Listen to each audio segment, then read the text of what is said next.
I was picking out bedding for our wedding bed when my period hit out of nowhere. By the time I made it to the bathroom, there was already a huge, embarrassing stain on my pants.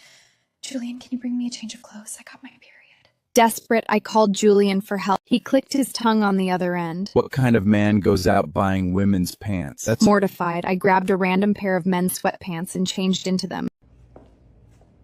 When I got back to the bedding store, he was testing out the display bed with Serena.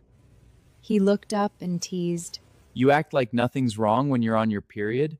Did you drink that custom wood-warming tea beforehand? I thought about the thermos he'd given Serena and suddenly laughed. The wedding's off, I said, slow and deliberate. Are you insane? It was just a question. Is calling off the engagement really necessary? I glanced at the $9,090 custom embroidered 4-piece bedding set in Serena's hands, the one meant to symbolize eternal love, and felt exhausted. Yes, it is. When I came out of the bathroom, Julian and Serena were already inside the bedding store. They were lying side by side on the display bed with the delicate embroidery, and I instinctively hid behind a nearby counter. You two have amazing taste. This set is limited edition, only one in the entire country. The custom embroidery alone took a whole month to make. It's perfect for a wedding bed, symbolizes eternal love and everything. Serena didn't say anything, just ran her hand over the wedding quilt. Julian swiped his card without a second thought. While the saleswoman was processing the payment, he gently tucked a strand of hair behind Serena's ear. Serena shook her head repeatedly. I can't. I don't want to upset Chloe, and I don't want to keep burdening you. Besides, this color doesn't suit me anyway. It suits you. She tried to hand the bag back to him, but he pushed it firmly into her arms. Chloe's the most understanding person. She'll be fine with it if I want to give you this. And if Adrian were still here, he'd be the one buying this for you. Let me do this for him, okay? Julian kept trying to convince her, and I slipped quietly out of the store. I'd had my eye on this set for months. I'd begged Julian forever to find time to come pick it out with me, hoping it would bring us good luck for our marriage. But when he picked me up, Serena, his late brother's girlfriend, was sitting in the passenger seat. And I never thought that in the 5 minutes I was in the bathroom, he'd give it to her without even asking me. I stood in front of a bubble tea shop, crumpled up my shopping list, and threw it away. I chugged a full sugar drink, trying to wash away the bitter taste in my mouth. Just then, the colorful heart-shaped lights above the mall lit up, spelling out 2 names. CEO Julian and his fiancée met right here in this mall. He hung all those 100 lights himself just to make her smile. A CEO who takes the time to do electrician work? That's the ultimate boyfriend material. I'd give up eating for a week to have someone like that. I took a huge sip of tea at that, and a tapioca pearl went down the wrong pipe. I coughed so hard I couldn't breathe, and tears streamed down my face. A warm hand suddenly rested on the back of my neck, patting me gently with that familiar touch. What's wrong? Why were you drinking so fast? Julian's voice came from above me, with a hint of panic I almost didn't catch. I jerked away from his touch. The pearl finally slid down my throat, leaving a sharp, scratchy feeling behind. Julian didn't notice anything was wrong. He'd have a Wong iteration my sloused. You're such a clutter, even as an adult. He gently booped my nose and handed me a shopping bag. I knew you weren't feeling well, so I had Serena picked out a bedding set for you. You never seem to get cramps when you're on your period. Do you drink that custom warming tea beforehand? Is calling off the engagement really necessary? I froze. In that second, I realized he'd made that custom tea for Serena.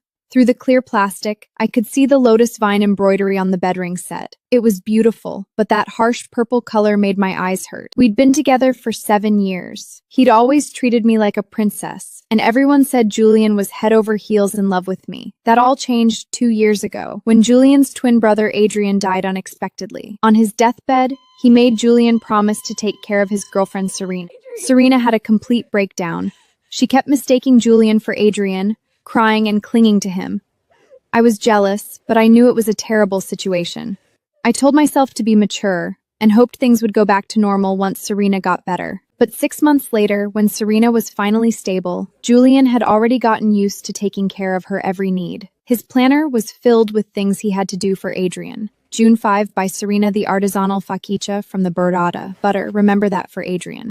People started looking at me differently, and I couldn't tell anymore. Was he being nice to Serena just to keep his promise to his brother, or had his feelings changed? And today he'd given to his smiling eyes and slowly let go and embroider the shopping bag. It fell to the ground. As he bent down to pick it up, I said quietly, "We're breaking up."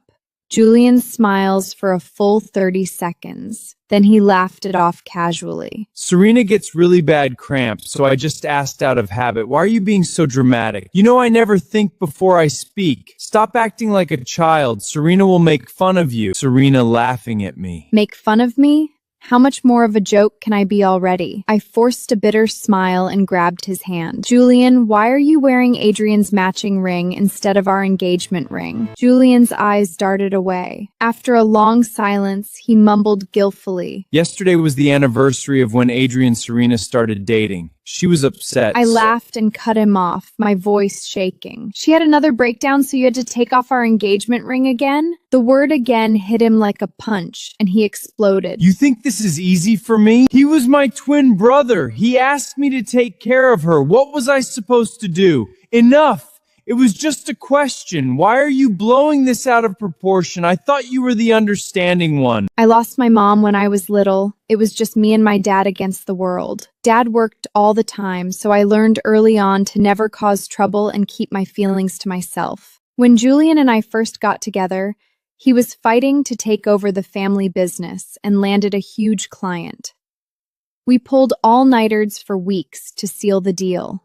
The representative took advantage of the moment to lean in, his hand brushing against my leg. I was terrified. I'd ruin everything for him, so I bit my tongue and said nothing. I ran out of the room and crashed right into Julian. He took one look at my face and knew something was wrong.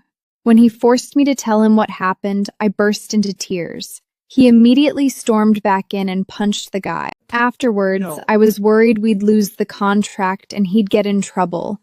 But he just stared at me and yelled, "Listen to me. If getting this job means you have to let people treat you like that, I don't want it.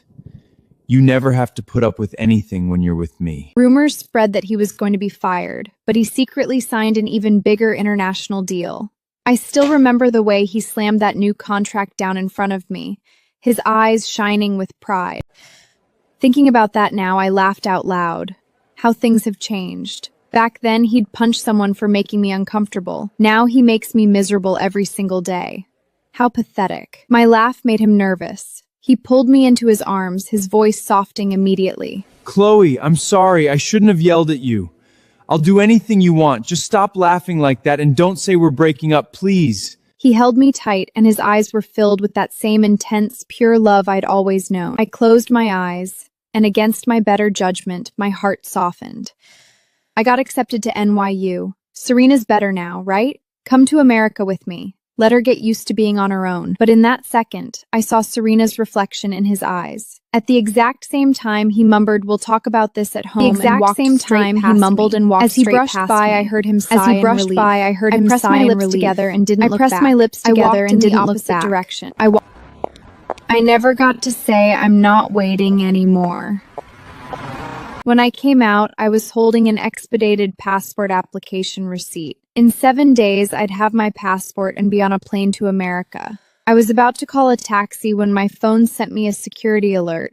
Someone had opened my front door. My heart dropped. My hands shook as I pulled up the security camera feed. On the screen, Serena leaned against the front door, her arms around Julia. Her cheeks were flushed. Julian looked flustered. He carried her to the couch, his voice tight. "Serena, you're drunk. Calm down." But Serena paid no heed. She put her arms around his neck and leaned in close, her emotions running high. After a short while, Julian no longer held her back. He drew her nearer gently. "Chloe." I slammed the app shut. My finger brushed against our wedding photo, which was my phone background. We looked so happy in that photo. Now it just made me sick to my stomach. That night, I checked into a hotel. Suddenly, my stomach cramped bad. It felt like someone was squeezing my insides. I took some painkillers and passed out. I dreamed about the day Adrian died. Chloe, don't leave me. I'm here, Julian. I'm not going anywhere.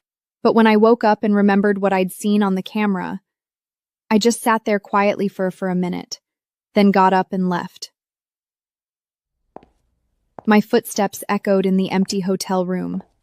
I never looked back. I don't know why I got so cold. I wrapped the blanket tighter around me, but I couldn't shake the chill that had settled in my bones. I woke up shivering, my forehead burning hot. I had a terrible fever, so I struggled to call the front desk for medicine. In my daze, I heard the doorbell. I thought it was the front desk.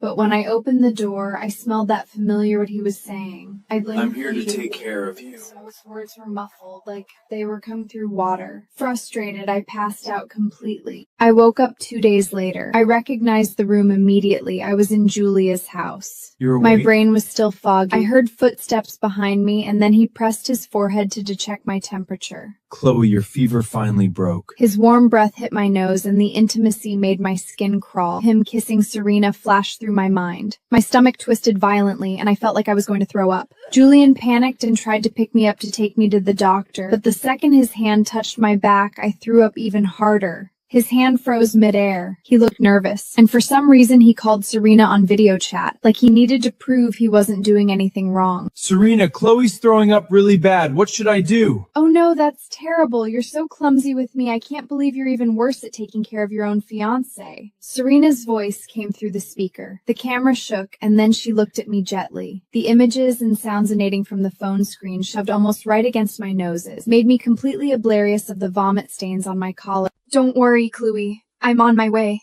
A wave of anger washed over me. I wiped my mouth with the back of my hand.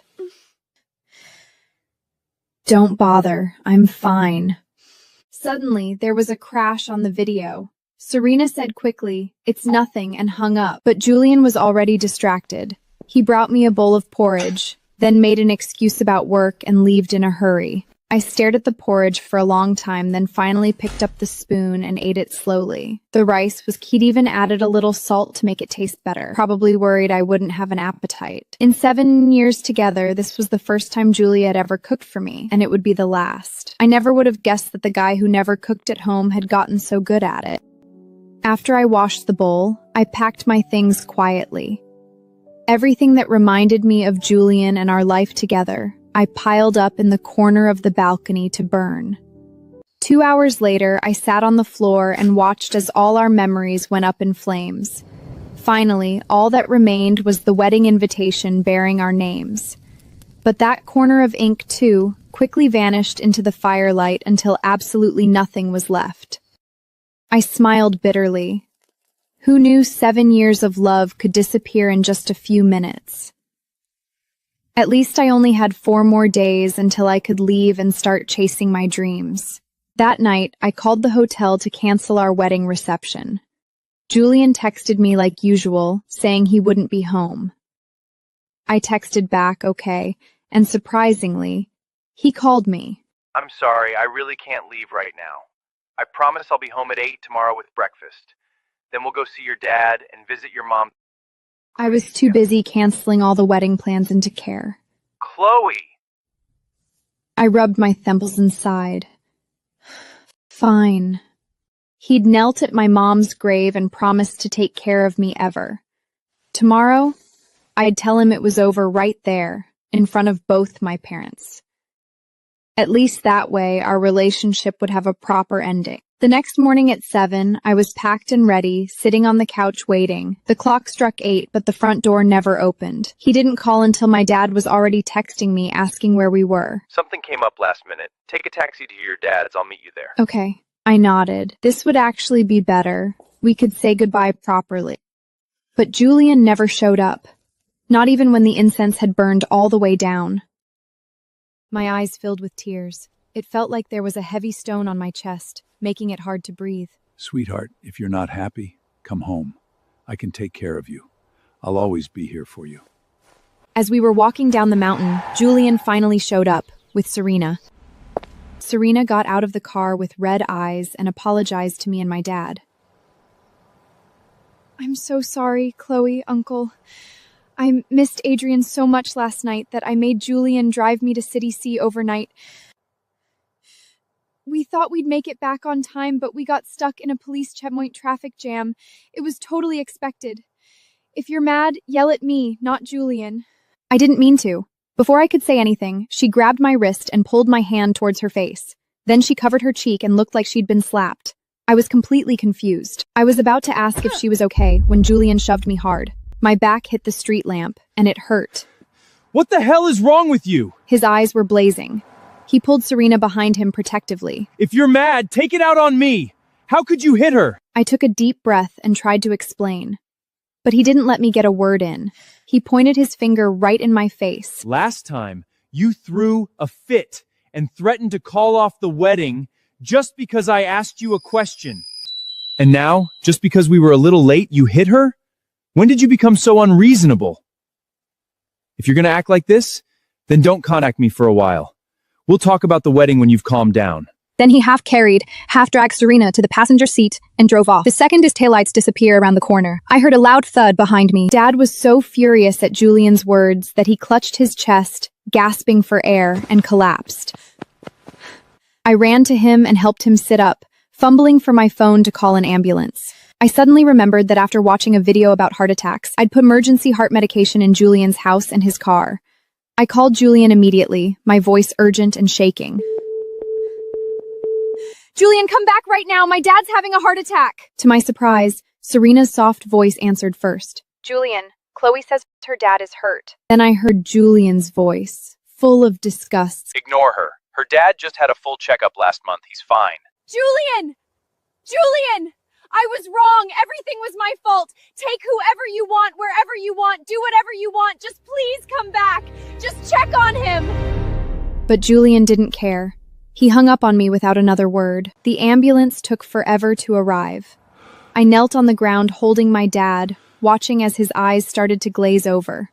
Suddenly, I heard our neighbor's voice behind me. What's wrong with Robert? Heart medication? I have some. Honey, bring some water, quick. After a chaotic few minutes, the neighbor managed to give Dad the medication, and he pulled through. 3 days later, Dad was stable and just needed rest. At his insistence, I got on the plane to America. As the plane doors closed, I got a text from Julian. I didn't reply. I just turned off my phone. "Goodbye, Julian. I'm setting you free. We'll never see each other again." Shortly after takeoff, the girl sitting next to me started chatting. "Hey, do you know who Julian Sterling is, the CEO of Sterling Group? He's so hot and totally devoted to his fiancée. You should have seen him carrying her on his back. It was so romantic. Look at this photo. The way they're looking at each other, total heart eyes.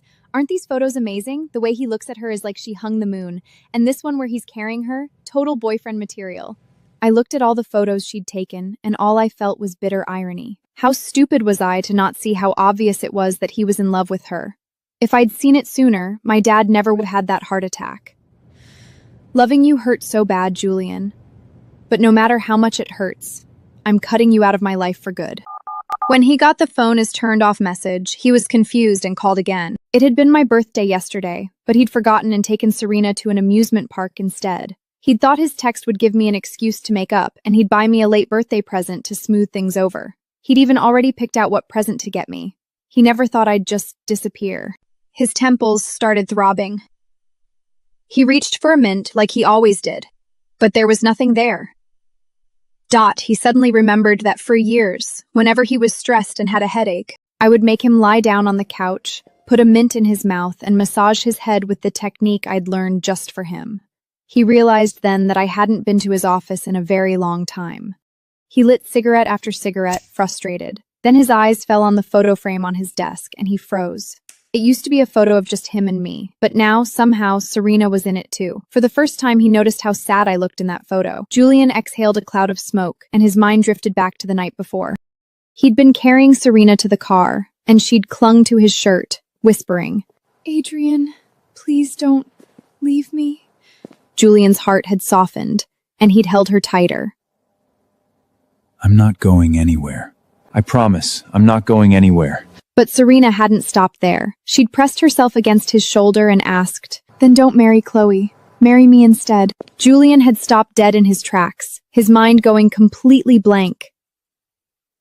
Serena looked up at him, her eyes filled with tears.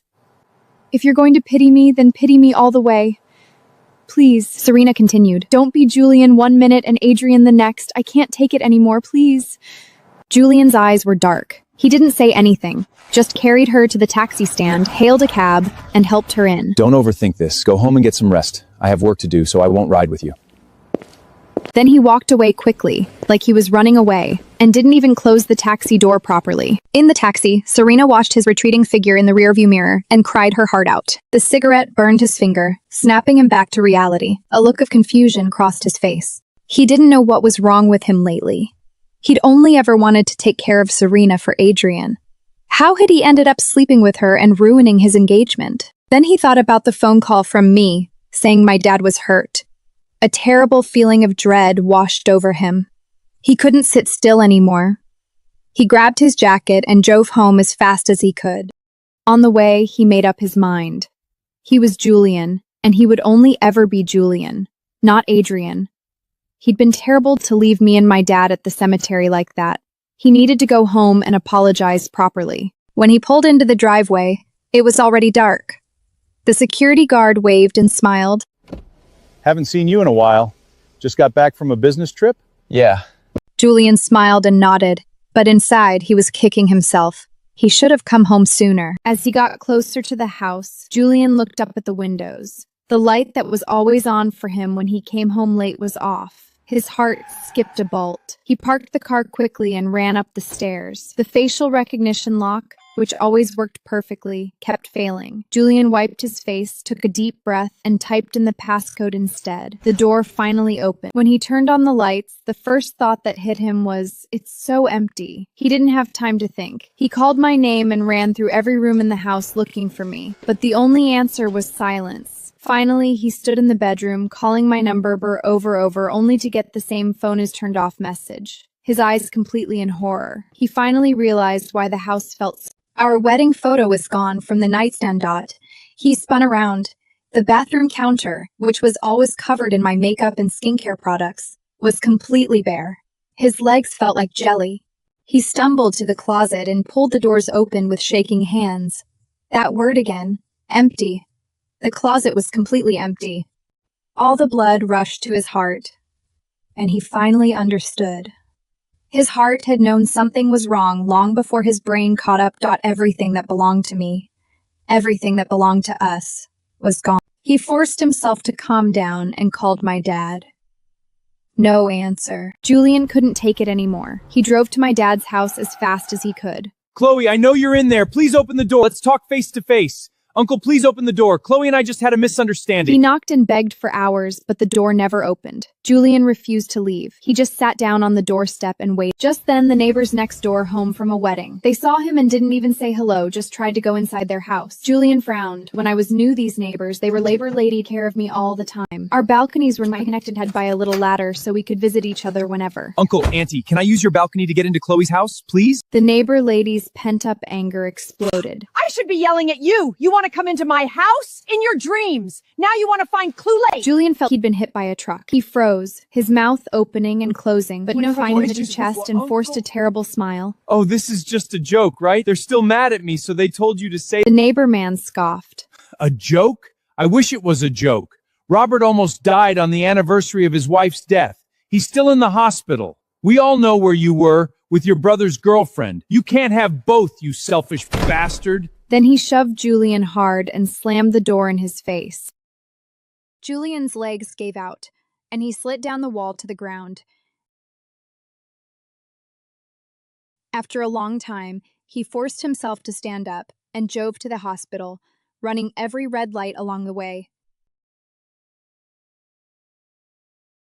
In the hospital room, my dad was reading with his glasses on.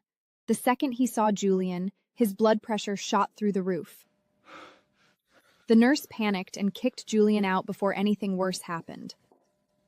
Outside the room, Julian asked the doctor about my dad's condition. Then he dropped to his knees in the hallway and banged his head against the wall over and over. He was drowning in regret and terror, too overwhelmed to even move.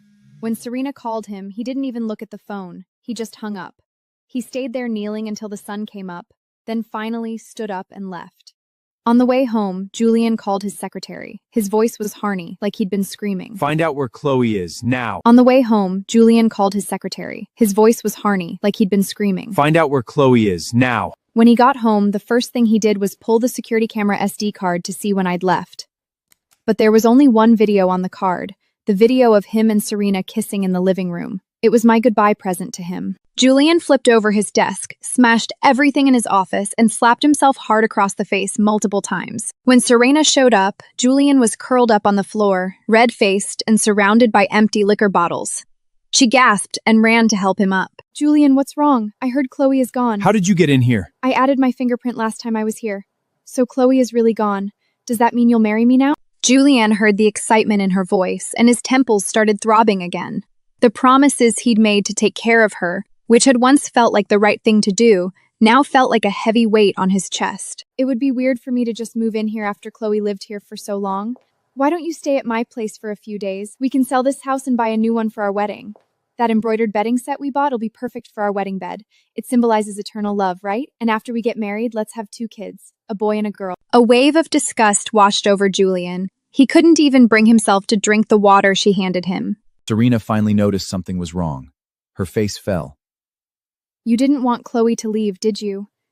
You don't want to marry me. Julian was about to answer when his phone rang. It was his secretary. She'd found my flight information. Julian perked up immediately. He told his secretary to book him the next flight to New York, then stood up to get ready. Chloe hated messes. He couldn't show up looking like a drunk mess. You're leaving me? But you promised you'd take care of me forever. Serena, I'm Julian. I'll never be Adrian. And the only person Julian loves is Chloe. I messed up and crossed a line. I'll still help you if you need anything, but we can only be family. Nothing more. Julian, you're such a jerk. You didn't say that when you were kissing me. Now you say you love Chloe and we're just family? It's too late. You think she'll come back to you just because you go find her? Dream on. Chloe's father nearly died from anger because of you. You didn't even show up when he was in the emergency room. She will never forgive you. Julian felt like he'd been punched in the gut. How do you know about that? Chloe called me, didn't she? You hung up on her. Serena, how could you be so cruel? Serena winced in pain and tried to pull away. Julian let go of her so hard she fell to the floor, coughing and crying. Julian didn't even glance at her. He grabbed her arm and dragged her out the front door, throwing her outside. He thinks I love him so much. How could I ever really leave him? If he just explains everything clearly and is sincere enough, I'll definitely forgive him. I walked out of the airport with my luggage. The sun was shining and a soft breeze was blowing. I raised my hand to shield my eyes. At that exact moment, a shadow fell over me. Put this on if the sun is too bright. Long time no see, kiddo. Liam, the son of our next-door neighbor, appeared out of nowhere. I took off his hat and put it on my head. He was smiling, but I could see the sadness and concern in his eyes. I suddenly remembered how Dad had been saying, I wish Liam was here. He'd keep you company, and I wouldn't worry so much. You're too stubborn for your own good. Tears started falling down my face without warning, one after another. I turned away quickly and tried to wipe them away, but I couldn't stop crying. Liam pulled me into a tight hug, and I felt him sigh in relief. There we go. Just let it all out. Mom was saying to me yesterday that you haven't cried once since everything went down. Did your mom make you come pick me up? I know how busy you are. Liam heard the sarcasm in my voice, but he just smiled and ruffled my hair gently. Come on, kiddo. We can't park here for long. After a long time, I finally stopped crying. It's actually a good thing to be a little heartless sometimes. I almost started crying again. I quickly looked out the window. The car fell silent, except for the hum of the engine. For the next few days, Liam showed up at my apartment every morning. He dragged me to his company to help out, calling it work-study. I knew what he was really doing. He didn't want me to be alone with my thoughts. So I went with him every day. Luckily, he knew me well, and he gave me tasks that I actually enjoyed and was good at. After just 2 days, I got used to having him around. I even started to like this new routine. Sometimes it felt like we were back in high school, when we could talk about anything. But there was one thing I couldn't bring myself to ask him. Every time I tried to ask why he'd disappeared for so many years, he'd just joke around and never give me a straight answer. Did you go and get yourself a girlfriend overseas? Why have you gone radio silent on me for so long? Then, one ordinary night, Julian showed up. I was laughing and stepping on Liam's shadow under the streetlight. Julian was standing under another streetlight nearby, his eyes filled with pain.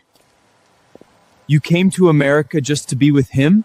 Liam noticed how tense I was. He stepped in front of me protectively and smiled sarcastically at Julian. What if I did? What's it to you?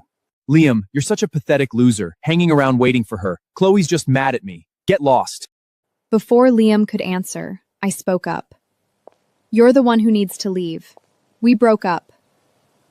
This is embarrassing, even for you. Julian was used to getting his way. He'd never seen me talk to him this before. He forgot that he was the one begging for me back, not the other way around. Stop being so stubborn. I'm giving you a chance to make this right. Just come home with me. I stepped back, away from his outstretched hand. Julian, we broke up.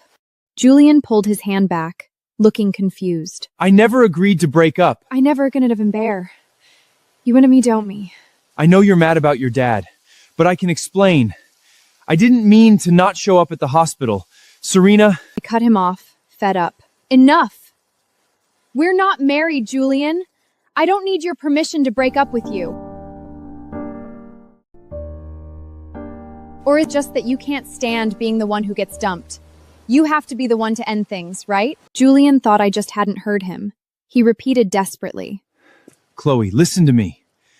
Serena hid the fact that your dad was hurt. If I'd known, I would have been there immediately. You gave her the opportunity to do that, didn't you? Julian, you can't love two people at the same time. I'm leaving now, so you can take care of Serena like you've always wanted to. No more choosing. I won't be able to make it to your wedding, but congratulations, I hope you're happy together. When I didn't answer, he stepped forward and tried to pull me into his arms. Talk all you want, but don't touch her. Julian didn't care. He threw a punch at Liam. Liam blocked it and punched him back. Julian tried to grab him again, desperate. Liam blocked him again and grabbed his wrist, pinning him down. Julian hadn't slept in days, and he was too weak to fight back. He stumbled back against the wall. I walked up to him and said coldly, "Don't ever come here again." Then I took Liam's hand and we left. When we got home that night, I made Liam tell me the truth. He'd been in love with me for years. He'd planned to confess to me after college, but then he'd gone abroad for a year. And when he came back, I was already with Julian. He'd been heartbroken, so he'd left and never came back. That's why he'd disappeared for so long. My heart, which had felt dead for so long, started beating fast again. I didn't know if it was just gratitude or something more. Liam never pressured me. We just stayed friends, taking things slow. Meanwhile, Julian never went back home. He bought the apartment next door to mine and became a constant, unwanted presence in my life.